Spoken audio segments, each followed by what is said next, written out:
It's time for real questions at the Local Climate Solutions for Africa conference in Cape Town, South Africa. With me is Anada Tiega, Secretary General of the RAMSAR Convention. Welcome. Thank you.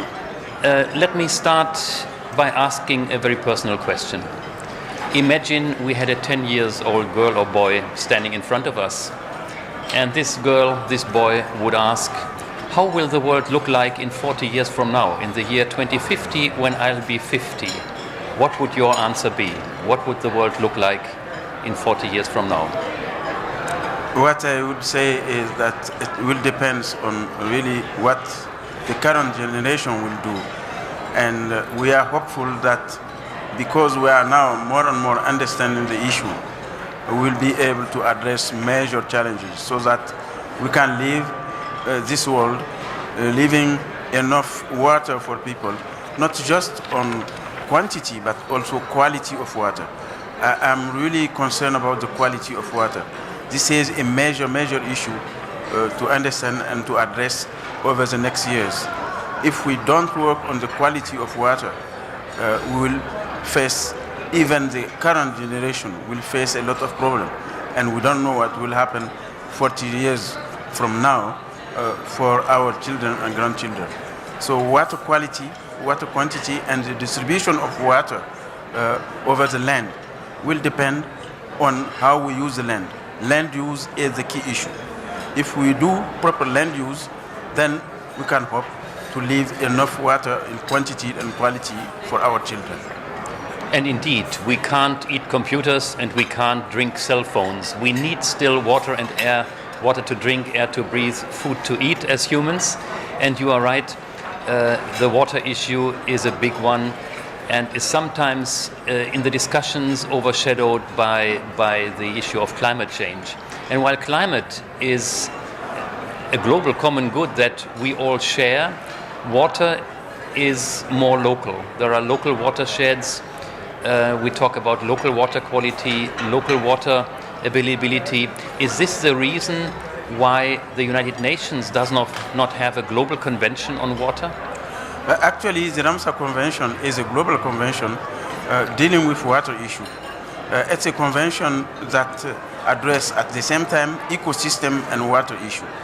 I don't think we need another convention. What we need is to work closely with all partners because water is a cross-cutting issue. It involves not only the government but also the civil society, including the private sector, and water has no substitute. There are so many interests around water that we need partnership. What we really need is to strengthen the RAMSAR Convention, which is dealing with wetland ecosystem, which is dealing with all water issues, including actually fresh water, salt water, and also the water that is moving, so river system, coastal area, and the sea. The RAMSAR Convention today is addressing water at basin scale because we understand that if the land is not properly managed, all the impact will be on water issue. And the river will take anything we do as waste to the sea. If we destroy our coastal area, we'll destroy the sea itself. So the connectivity issue is very important for us. And the RAMSAR Convention is looking at the way we can address the connectivity issue because water has no substitute. We cannot change. We cannot have anything that can provide the same value as water. And biodiversity need water. To address also climate change issue, to adapt to climate change, we have to manage water. We cannot control nature. We have to manage it. We have to manage the system. We cannot control it. For instance, flooding. We cannot control flooding. It will happen. What we have to do is to understand how it happens and manage it properly. If, for instance, people build houses on floodplain, they will be flooded. And sometimes people are looking at solution just at local level. It's not enough. We have to look at it as a bigger picture at the basin level because quite often the solution is not just at the local level. Sometimes the root causes of the problem come from upstream. And if we don't look at the big picture, we don't work with all interested interests, from upstream to downstream, we cannot not find the solution. So to make sure that we address the issue, we need to understand upstream interest, downstream interest. Look at, for instance, the Mississippi River and the Missouri system. There are 92 cities along the river system. So even if we have a problem at one city, we cannot solve it just looking at the local level. We have to look at the whole system if we want to address water issue. When you look at all these activities that need to be done and how they would need to be done and who is doing what, do you think you personally and your work has made a difference? I can say yes, but not enough. There are so many things to address. What we need is partnership. There is no single organization, no single person that can address the issue alone. We need partnership, and this is why actually ICLEI is very important for us, because you are dealing with cities, and cities are now more and more big player in the whole system. Ecological, economic, social, cultural, everything includes cities. So we need partnership. What is needed from us is to build this partnership with those big players like cities, and also to make sure that all private companies understand also that they need water, they need ecosystem. We all need ecosystem, healthy ecosystem to become healthy, and also we need those ecosystems to get enough energy. We need those ecosystems to get food. We need those ecosystems to get drinking water. We need those ecosystems to survive and to adapt to climate change, because climate change issue is felt through water. Too much water on one side, none of it on the other side. So we need to understand all of that.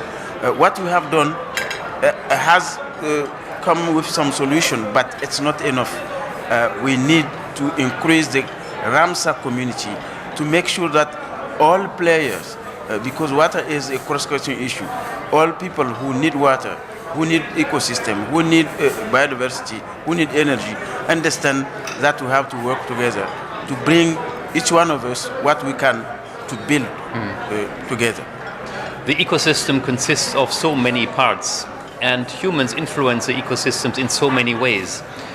And this has led the United Nations to develop more and more conventions. And now we have a multitude of conventions, and consequently there is now talk about a new international environmental governance to maybe make the international governance of global common goods, of issues like water or climate or biodiversity stronger and less separated and less spread around.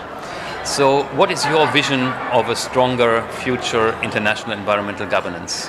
Yes, we discussed about it actually last week. I was attending the UNEP Governing Council and Global Ministerial Environmental Forum. And it was a big issue where we discussed about international environmental governance. We first have to understand what we mean by this international environmental governance. Environment is so broad, and it's as I said, a cross-cutting issue that we need not only a single organization, but we need all those international organizations, including the United System, the NGOs, the private sector, to work together. So it's important to have this coordination at the United Nations. It's important. It's clear. It's important to have strategy, to have policy, but then to implement, it's just. It cannot be done by a single organization. Implementation has to be done by so many organizations. And we have also discussed the issue of establishing a platform for intergovernmental policy on biodiversity and ecosystem services. Because today we have so many institutions doing research, but there is not enough coordination to take this research, to translate it into action. For instance, the RAMSAR Convention, we have a scientific panel which is dealing with science, helping us to know about what are wetlands, what are associated with wetlands. We have a lot of information, but now we need to translate this information into action. How to use it? We know what to do, but we don't know still how to do it. And to do it, we think we need case studies. Today, I heard about what cities are doing. For instance, looking at what the city are doing, we'll better understand how they are doing it and what is missing, and then to bring it to them so that they can do it better. So this platform for intergovernmental policy, science and policy on biodiversity and ecosystem services is very important. It's something similar to the IPPC, which is dealing with climate change, to have all scientists working together to have a better understanding of what is happening in terms of global understanding of the ecosystem services. Each ecosystem provides some service. How can we have enough science to help the policymaker to use this science to translate it into action? This again requires partnership. So the issue is really partnership. The United Nations will continue their climate negotiations after Copenhagen and Cancun in Durban at the so-called COP17 in South Africa later this year. What is your expectation of the outcomes of this particular United Nations climate conference? I expect that they will make progress. Making progress, this means more commitment. And not just commitment in terms of policy, but also how to implement the policy. And this is the question, how to implement the policy. Then they will have to go back and to organize at national level. The issue is national commitment. If we don't have enough national commitment, even if we have enough understanding at global level, it will not be enough. So we need to see how those countries will work together. But negotiation is not enough, even if they come up with some consensus. What we need is action. And to have action, we need really to have good planning at national level that include all the major players. And today, I think the cities are taking a lot of responsibility. And this is very important. I would like to see the city taking more and more responsibility because the decision comes from the cities. And if the city are really taking the lead, we know that they will understand that the city need the rest of the land to survive. And if the city are well organized, they will take care of not only the city landscape, but also what is surrounding the city, upstream the city, downstream the city, so that we can have better understanding of how land use again can help us to make progress.